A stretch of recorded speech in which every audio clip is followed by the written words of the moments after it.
పొలిటికల్గా ఇంతసార్లు ఓడిపోతే ఎవరైనా టికెట్ ఇస్తారా? ఓడించినారు. ఓడించే విశ్వేశ్వరరెడ్డి వరకు వాళ్ళ పనులు చేయొద్దు. 13 నియోజకవర్గాలు తిరుగు, ఒక కాన్స్టిట్యున్సీ తిరగద్దని. ఈ మండలమే నీకు బాగా బొక్క. రమ్మంటే మీ ఇంటికైనా వస్తా, మీ ఊరికైనా వస్తా అంటే అక్కడ కదా తెలిసేది. జీడిపల్లికి పోతే వాటర్ ఉంటాయి, ఏముంటుంది?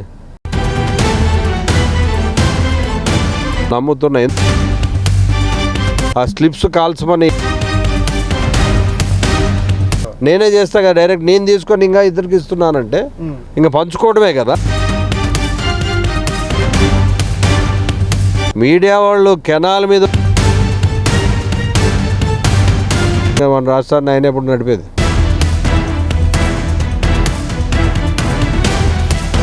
కాలువ శ్రీనివాసులు టార్గెట్ చేస్తున్నారు. కాలువ శ్రీనివాసులు గారు పయ్యావుల కేసు మీద ఏమి కూడా పల్లెత్తి మాట అన్నారు శివరామరెడ్డి గారు అంటున్నారు. నేను ఏ పొలిటికల్ లీడర్ని నేను ఇంతవరకు ఆయన ఒక పని అడిగింది లేదు. ఈయన ఇంకెంత చేస్తాడో, ఇప్పటికే ఎన్ని డబ్బులు వచ్చినా ఇంకెంత వస్తాయో. రాయదుర్గం ఎమ్మెల్యే కాలువ శ్రీనివాసులు గారు అలాగే ఎమ్మెల్సీ శివరామరెడ్డి గారికి మొన్న ఏ విధంగా వాదోపవాదనలు అనకూడదు కానీ ఓ రకంగా ఛాలెంజింగ్ నువ్వురా అని, అంటే చర్చకు సిద్ధమా అంటే సిద్ధం అంటూ కూడా శివరామరెడ్డి గారు సిద్ధపడ్డము. ఆ విధంగా కాలువ శ్రీనివాసులు కూడా సిద్ధం అంటూ అనడము, ఈ మధ్యలో పోలీసులు వచ్చి అడ్డుకోవడము, ఈ హంద్రీనేవా గురించి అసలు ఏం జరిగింది, ఎందుకు ఈ ఇద్దరు ఛాలెంజ్లు చేసుకున్నారు, అసలు దీని వెనుక ఏముంది, ఛాలెంజ్ చేయడానికి కారణాలు ఏంటి అనేది కూడా మనతో ఎమ్మెల్సీ శివరామరెడ్డి గారు ఉన్నారు. ఆయన మరిన్ని వివరాలు తెలుసుకునే ప్రయత్నం చేద్దాం. సార్, ఎందుకు మొన్న ఛాలెంజ్ విసిరారు మీరు కాలువ శ్రీనివాసులు గారి పైన? కాలువ శ్రీనివాసులు గారే ముందు ఛాలెంజ్ అని ఆయన విసిరడం జరిగింది. 14 నుంచి 19 వరకు మేము విపరీతంగా డబ్బులు ఖర్చు పెట్టినాం, 4,000 చిల్లర కోట్లు. జగన్మోహన్ రెడ్డి గారు ఏం పెట్టింది లేదని. హంద్రీనీవా అనే దాన్ని ఎప్పుడు మొదలైందో అప్పటి నుంచి మనం ఛాలెంజ్కి తీసుకుందాము. మరి మీరెంత చేసినారా, తర్వాత రాజశేఖర రెడ్డి గారు ఎంత చేసినారు, ఆ ప్రభుత్వం ఏం చేసింది, దాని తర్వాత ఈయన ఏం చేశాడని మనం చర్చిస్తాము రండి అని చెప్పి. రమ్మంటే మీ ఇంటికైనా వస్తా, మీ ఊరికైనా వస్తా అని చెప్పడం జరిగింది. నేను చెప్పిన ఇది మన ఆస్తుల తగాదా కాదు, ఇది మన కేవలం ప్రజల సమస్య మీద మాట్లాడుతున్నాం కాబట్టి ఉరవకొండలో ఎక్కడైతే శంకుస్థాపన చేశారో అక్కడికే రండి. పబ్లిక్ ఉంటారు, సామాన్యులు కూడా అందరికీ తెలిసిపోలేదు, రాష్ట్ర వ్యాప్తంగా తెలిసాల్సిన విషయము కాబట్టి అక్కడికే రండి అని చెప్పిన. ఆయన మళ్ళా ఆ రోజు ఛాలెంజ్ చేసిన రోజు ముందు పొద్దునేది ఇచ్చినాడు, నేను ఊళ్ళో లేను. అప్పుడు మళ్ళీ నాకు సాయంత్రం చెప్పినారు ఇట్లా జీడిపల్లికి రమ్మన్నాడు అని. నీ ఇంటికి వస్తా, నీ ఊరికి వస్తా అన్నాడు. నేను టౌన్కి రమ్మని ఎక్కడ శంకుస్థాపన చేశారో అక్కడ రండి అంటే అక్కడ కదా తెలిసేది. జీడిపల్లికి పోతే వాటర్ ఉంటాయి, ఏముంటుంది? రిజర్వాయర్ ఉంది, వాటర్ ఉంటాయి, అందరికి తెలిసిన. తెలివిగా జీడిపల్లికి రమ్మన్నారు అనుకోవచ్చా? అదే మరి అవాయిడ్ చేసుకోవడానికో ఇంకో రకంగా ఈ శంకుస్థాపన బోర్డు చూపించడానికి ఉంటుంది కదా శిలాపలకాలు, అవి చూస్తే మళ్ళీ ఉన్నింది మతిపోతుందేమో అనే ఆలోచనతో ఇబ్బంది పడతామనే దాంతో జీడిపల్లి అనే దాన్ని ఉరికే తీసి ఆటికి పోయినాడు ఆయన. అంటే దీని వెనుక కథా కమామిసు ఏంటి సార్? ఈ వైండింగ్ కావచ్చు, ఇవన్నీ వెనుక యాక్చువల్గా చంద్రబాబు నాయుడు గారు 2 సార్లు శంకుస్థాపన చేయడం జరిగింది. 2 సార్లు రామారావు గారు ఆయన కంటే ముందు ఒకసారి. 96 నుంచి 2004 వరకు చంద్రబాబు నాయుడు గారే ముఖ్యమంత్రి. మరి మీ మామగారు శంకుస్థాపన చేశారు, మీరు అప్పటికి ఒకసారి చేశారు, మళ్ళీ 99 ఎలక్షన్ల ముందు ఒకసారి చేశారు. మరి మీరు అప్పుడు ఎందుకు దాన్ని ఫాస్ట్గా పని చేయలేకపోయినారు? దాని తర్వాత 40 టీఎంసీలు ఉండే ఈ హెచ్ఎన్ఎస్ఎస్ని 5 టీఎంసీకి కుదించి జీవో కూడా ఇవ్వడం జరిగింది. ఎవరు? చంద్రబాబు నాయుడు గారు. తాగునీటి కోటే ఇది అన్నట్లు. 5 టీఎంసీ 40 టీఎంసీలు ఎక్కడ, నా 5 టీఎంసీలు ఎక్కడ? అది కూడా ఆయన జీవో ఇచ్చాడు, ఆ జీవోలు కూడా ఉన్నాయి.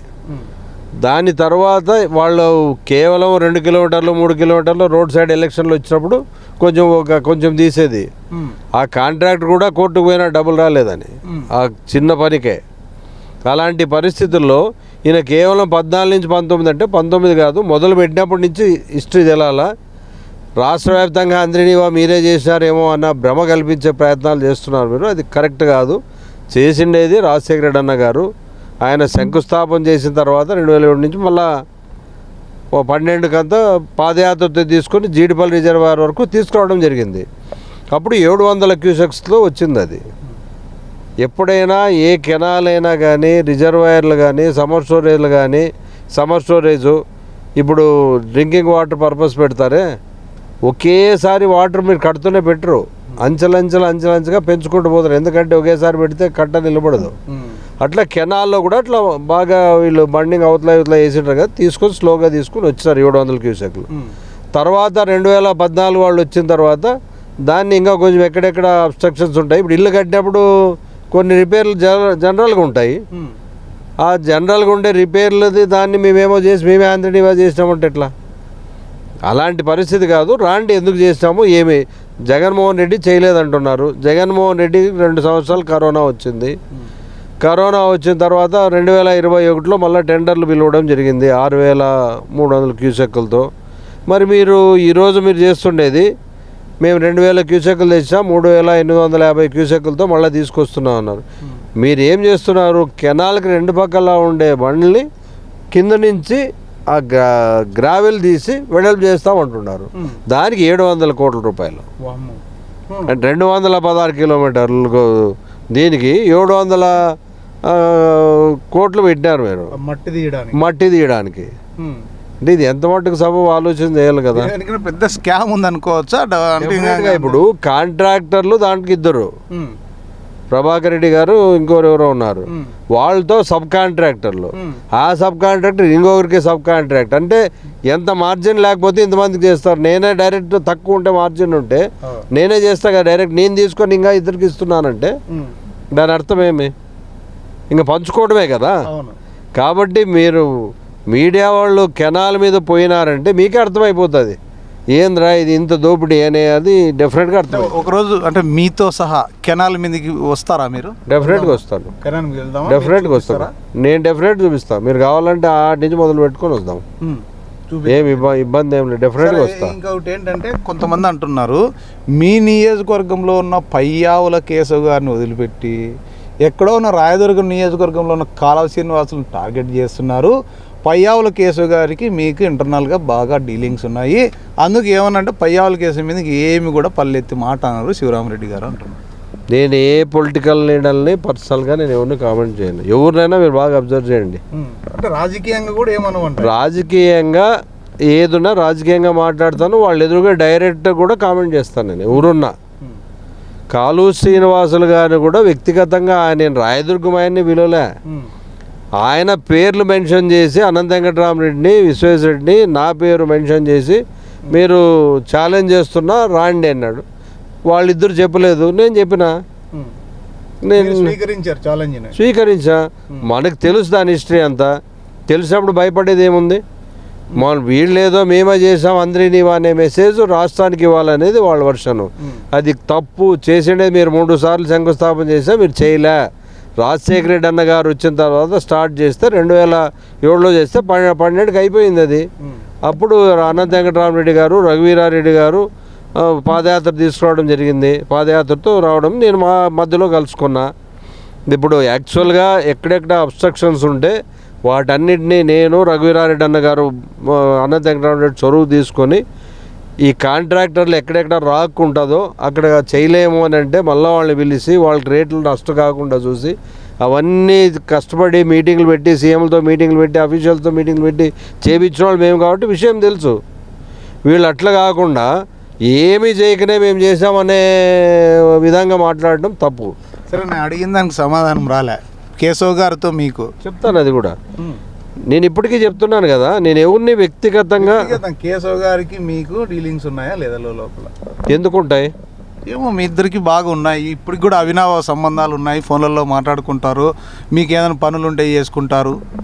ఇది 100% తప్పు. నేను ఇంతవరకు ఆయన ఒక పని అడిగింది లేదు, మేము ఫోన్లో మాట్లాడుకుయింది లేదు.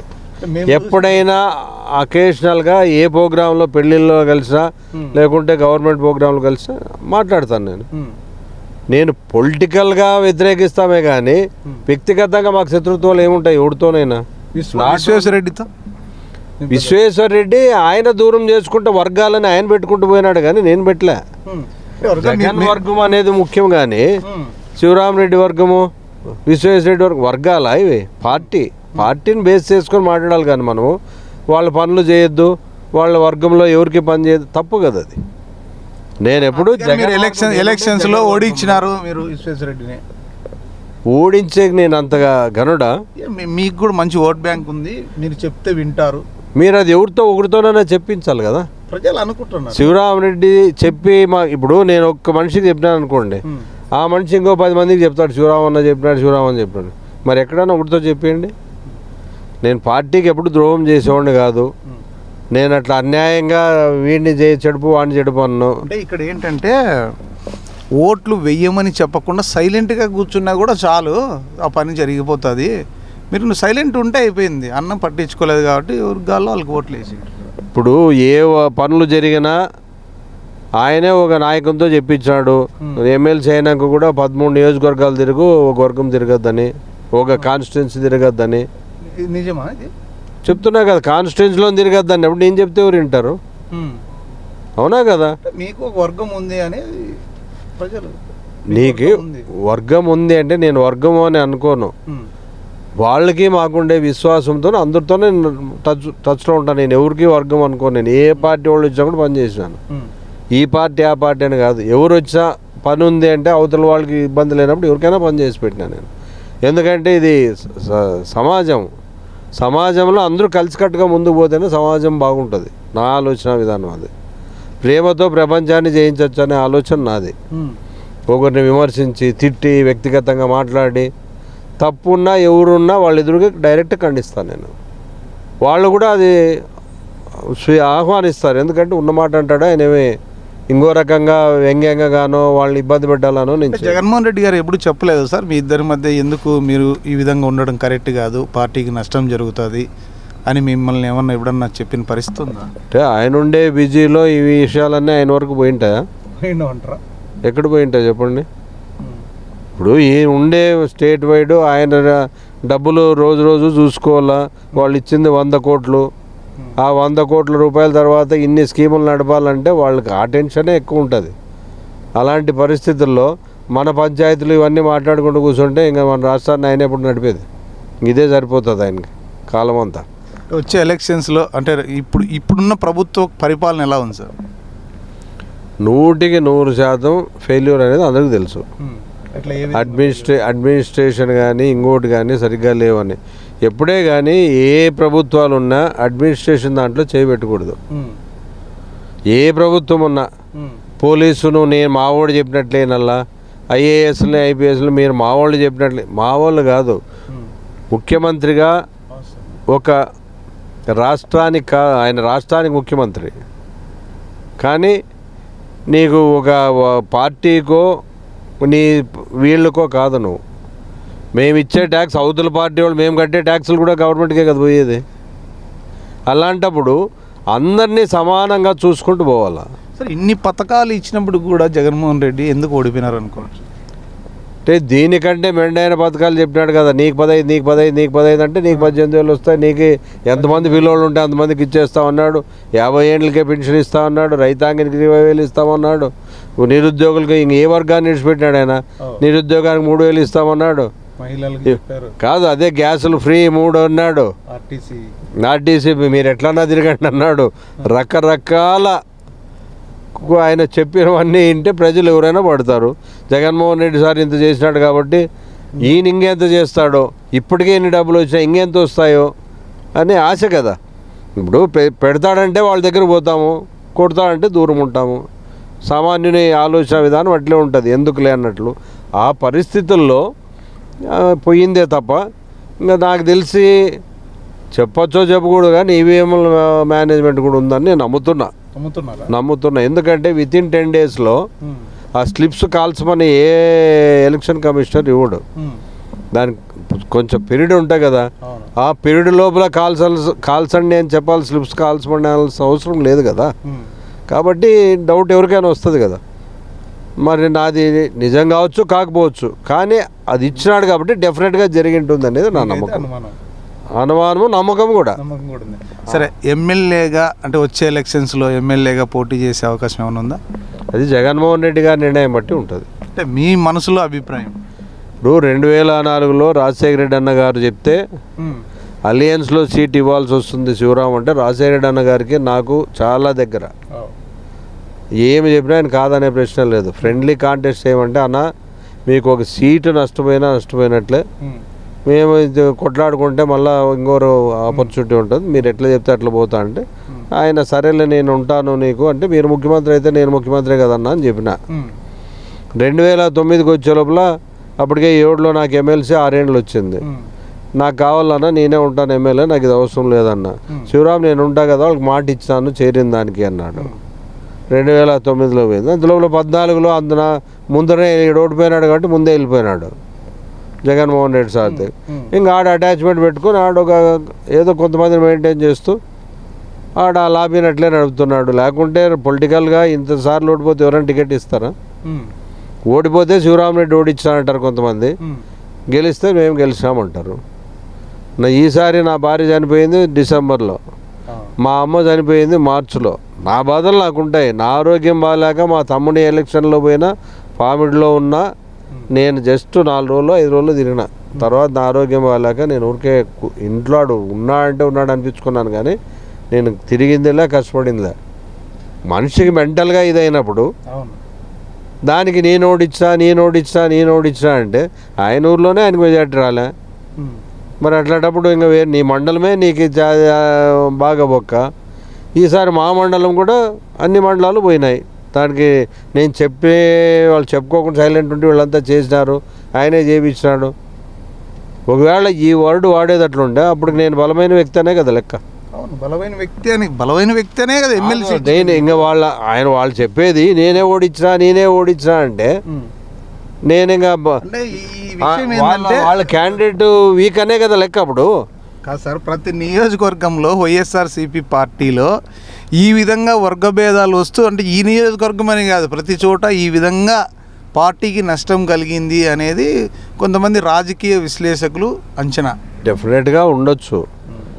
వాళ్ళే తిరగద్దని ఒక నాయకుడు చెప్పిన తర్వాత 13 తిరిగి అది తిరగద్దు అన్నప్పుడు బాధ్యత నాది కాదు కదా. అది ఎమ్మెల్సీ ఇచ్చినాక మీరు తిరగండి అంటే పార్టీ పికప్ కావడానికో ఎక్కడన్నా లోటుపాట్లు ఉంటే దాన్ని సరిదిద్దడానికో మేము ప్రయత్నాలు చేస్తాం.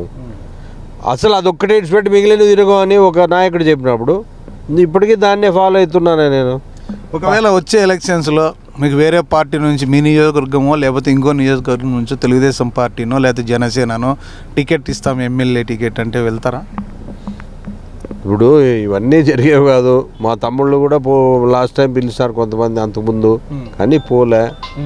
ఎందుకంటే రాజశేఖర రెడ్డి అన్న గారి కుటుంబం అంటే మాకు అదొక ప్రత్యేకమైన అటాచ్మెంట్. సీట్ ఇచ్చినా ఇవ్వకపోయినా అది సొంతిల్లు కాబట్టి అటు ఇటు కదులుతామనేది భ్రమ. పార్టీ అయితే వదలరు, క్వశ్చన్లే.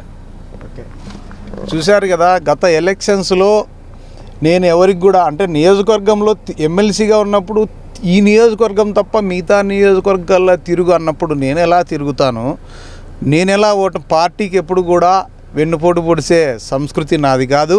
జగన్మోహన్ రెడ్డితోనూ వారి ఫ్యామిలీతోనూ ఉన్న అనుబంధం నాకు అలాంటిది. నేను పార్టీ వదిలే ప్రసక్తే లేదు. భవిష్యత్తులో కూడా జగన్మోహన్ రెడ్డితోనే అడుగులు వేస్తాను అంటూ చెప్తున్నారు ఎమ్మెల్సీ శివరామరెడ్డి గారు.